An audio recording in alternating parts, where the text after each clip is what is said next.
Bilal TV. Bismillahirrahmanirrahim. Assalamualaikum warahmatullahi wabarakatuh. Alhamdulillah, wassalatu wassalamu ala rasulillah wa ala alihi wa ashabihi wa mawalah. Apa kabar teman-teman Bilal sekalian?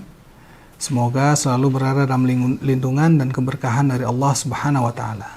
Kali ini kita akan kisahkan tentang salah satu sahabat Nabi Muhammad SAW yang dijamin masuk surga, yaitu Zubair bin Al-Awwam. Teman-teman, ada yang kenal nggak sama Zubair bin Al-Awwam ini? Beliau adalah salah satu dari 10 sahabat Nabi yang dijamin masuk surga.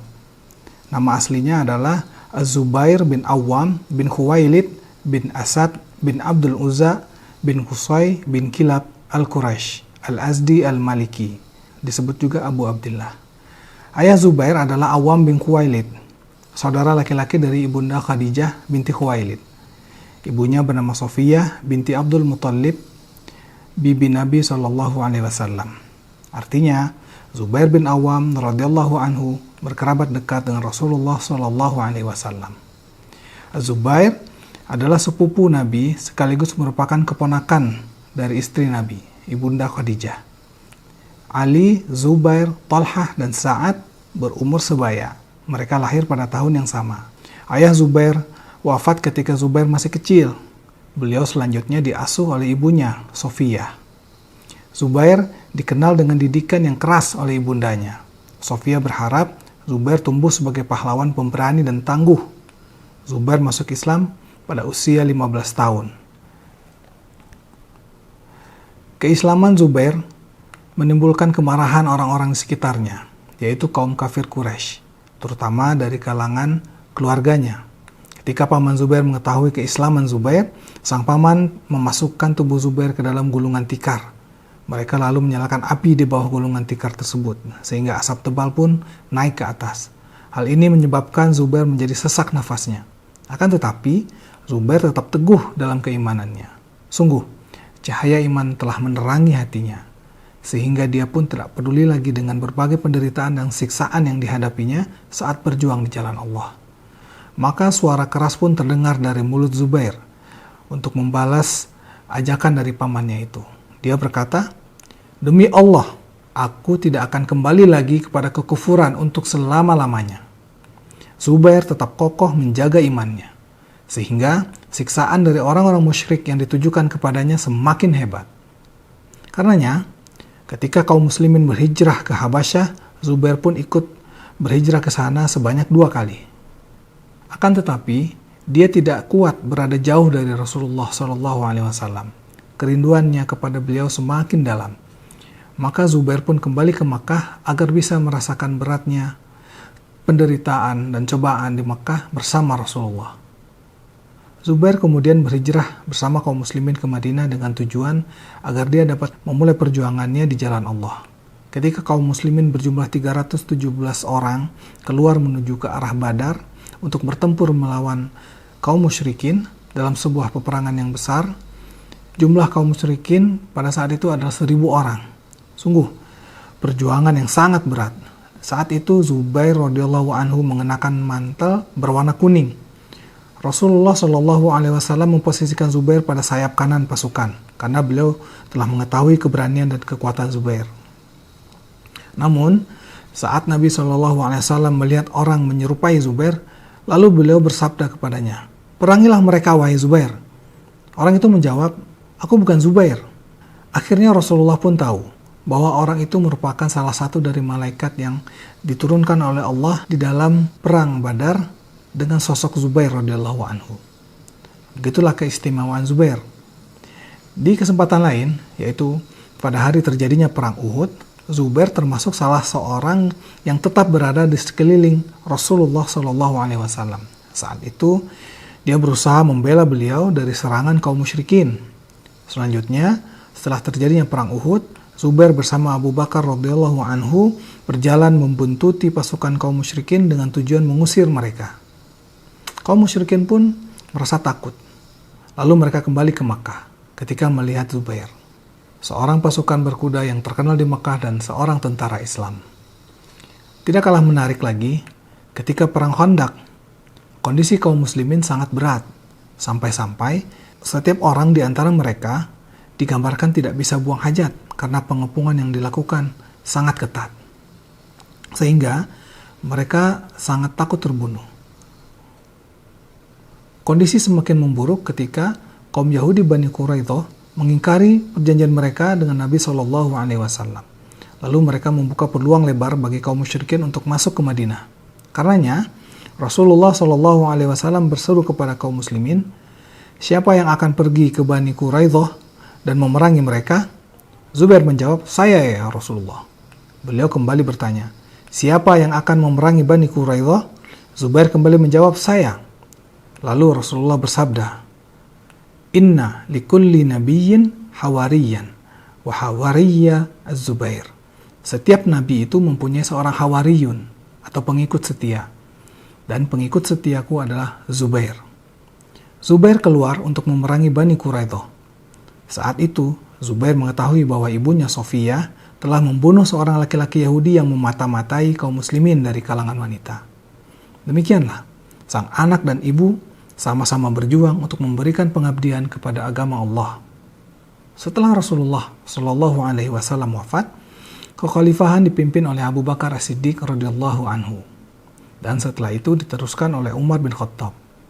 Pada masa-masa itu, Zubair radhiyallahu anhu merupakan salah seorang tentara Islam yang kuat dan selalu berdiri di barisan terdepan dengan harapan agar negeri-negeri yang musyrik dapat ditaklukkan. Lalu para penduduknya pun mau masuk Islam dan selamat dari api kekufuran. Zubair pergi sambil menghunus pedangnya. Dia dapat mengalahkan kaum musyrikin dan menaklukkan sejumlah negeri, lalu penduduk-penduduk di negeri-negeri tersebut masuk ke dalam agama Allah secara berbondong-bondong. Saat menaklukkan sejumlah negeri, Zubair teringat akan hari terjadinya perang melawan Bani Quraidah. Maka dia pun berteriak sambil berkata, ini adalah hari seperti hari keberuntungan Hamzah, di mana saat itu dia telah naik ke atas benteng ditemani oleh Ali bin Abi Thalib. Lalu mereka berdua pun berhasil membuka benteng-benteng kaum Yahudi. Peristiwa gugurnya Hamzah bin Abdul Muthalib yang merupakan paman Rasulullah Shallallahu Alaihi Wasallam, yang juga merupakan adalah singa Allah dan Rasulnya, serta paman Zubair dari pihak ibu, masih terus teringat dalam ingatan Zubair. Sehingga sampai pada akhir hayatnya, beliau tetap ingat kepada Hamzah. Ketika dia memasuki medan peperangan, dia teringat akan sosok Hamzah yang sedang berperang melawan orang-orang musyrik seperti seekor singa yang perkasa. Pada perang Yarmuk yang dilakukan untuk menaklukkan negeri Syam, teriakan Zubair memiliki kekuatan yang sama dengan kekuatan satu rombongan pasukan. Sehingga musuh-musuh Allah yang ada di hadapannya pun mengalami kekalahan dan lari terbirit-birit seperti larinya tikus-tikus yang ketakutan. Di antara hal baik yang diterima oleh Zubair radhiyallahu anhu adalah bahwa dirinya termasuk ke dalam rombongan pasukan yang dipimpin oleh Amr bin As yang datang ke Mesir guna menaklukkan negeri tersebut dan memasukkan agama Islam ke dalamnya. Ketika sampai di benteng Babilonia, kaum muslimin berhenti. Usaha mereka untuk menjebol benteng yang kokoh ini hampir habis, padahal mereka belum bisa menaklukkannya. Pengepungan terhadap benteng tersebut dilakukan selama berbulan-bulan, sehingga Zubair memperlihatkan suatu tindakan yang menarik dan menunjukkan sikap kepahlawanannya. Zubair berkata kepada kaum mukminin, sesungguhnya aku mempersembahkan jiwaku ini untuk Allah. Aku berharap agar Allah menaklukkan benteng itu untuk kaum muslimin. Zubair meletakkan sebuah tangga ke dinding benteng tersebut. Lalu dia naik ke atasnya. Sebelum dia naik, dia berpesan kepada rekan-rekannya, jika kalian mendengar bacaan takbirku, maka bertakbirlah kalian. Zubair pun menaiki tangga yang sudah diletakkan di dinding benteng tersebut. Lalu kaum muslimin mengikutinya dari belakang. Ketika Zubair mengucapkan takbir, kaum muslimin yang ada di belakangnya juga ikut mengucapkan takbir. Hal ini menyebabkan rasa takut mulai merasuk ke dalam hati pasukan Romawi. Maka mereka pun meninggalkan benteng tersebut. Akhirnya, Zubair radhiyallahu anhu berhasil menaklukkan benteng itu seorang diri. Setelah itu, seluruh wilayah Mesir pun berhasil ditaklukkan satu persatu. Kaum muslimin telah mengetahui betapa besarnya pengorbanan dan perjuangan Zubair. Bahkan, Salah seorang dari kaum muslimin pernah berkata, "Sungguh aku telah melihat dada Zubair, dan sungguh pada dadanya itu terdapat goresan-goresan akibat sabetan pedang dan tusukan tombak yang menyerupai aliran-aliran air." Zubair radhiyallahu anhu sangat merindukan derajat gugur sebagai syahid dan mati di jalan Allah. Setiap kali memasuki medan perang, dia telah siap untuk mati. Akan tetapi, selama mengikuti peperangan dalam Islam, Zubair radhiyallahu anhu tidak pernah terbunuh. Karena sangat besar rasa cinta dan kerinduannya kepada derajat gugur sebagai syahid, Zubair pun menamakan anaknya dengan nama-nama para syuhada. Dia menamakan putranya dengan nama Abdullah, dengan meniru nama Abdullah bin Jahsh, orang yang pertama kali mendapat julukan Amirul Mukminin dan salah seorang yang gugur sebagai syahid dalam perang Uhud. Putranya yang bernama Mus'ab dinamai dengan nama tersebut dengan mencontoh nama Mus'ab bin Umair, seorang yang gugur sebagai syahid dalam perang Uhud dan orang yang pertama kali menjadi delegasi utusan Rasulullah dalam Islam. Sementara putranya yang bernama Hamzah dinamai dengan nama tersebut dengan maksud mencontoh nama singa Allah dan Rasulnya, yaitu Hamzah bin Abdul Muttalib. Zubair adalah orang yang kaya, dermawan, dan sering bersedekah, dan telah membagikan seluruh hartanya kepada fakir miskin, sehingga dia tidak meninggalkan sedikit pun hartanya untuk dirinya sendiri. Bahkan dia telah mencurahkan jiwa dan hartanya di jalan Allah. Zubair dan Thalhah bin Ubaidillah hidup dalam keadaan keduanya saling bersaudara karena Allah.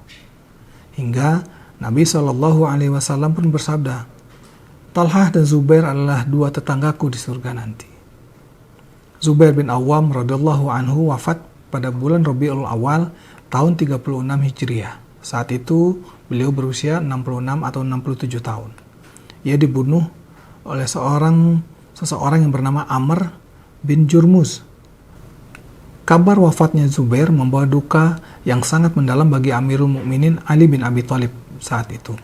Ia mengatakan, "Nerakalah bagi pembunuh putra Sofiyah ini." Saat pedang Zubair dibawa ke hadapannya, Ali pun mencium pedang tersebut sambil berurai air mata. Lalu Ali berucap, "Demi Allah, pedang ini yang telah membuat pemiliknya mulia dengan berjihad dan dekat dengan Rasulullah sebagai hawari." Setelah jasad Zubair dimakamkan, Ali mengucapkan kalimat perpisahan kepada Zubair. "Sungguh aku berharap bahwa aku, Thalhah, Zubair, dan Uthman termasuk orang-orang yang difirmankan Allah, yang artinya, dan kami lenyapkan segala rasa dendam yang berada dalam hati mereka, sedang mereka merasa bersaudara, duduk berhadap-hadapan di atas dipan-dipan." Al-Quran, Surat Al-Hijr, ayat 47. Ali menatap kubur Thalhah dan Zubair sambil mengatakan, "Sungguh kedua telingaku ini mendengar Rasulullah SAW bersabda, Thalhah dan Zubair berjalan di surga. Semoga Allah senantiasa meridhai dan merahmatimu, wahai hawari Rasulullah SAW, dan menempatkanmu di dalam surga yang penuh dengan kenikmatan. Amin." Demikianlah teman-teman, kisah dari Zubair bin Awam ini semoga menjadi inspirasi. Kita bisa mengambil hikmah dari kisahnya, dan mudah-mudahan kita akan berjumpa lagi di kisah berikutnya. Wassalamualaikum warahmatullahi wabarakatuh.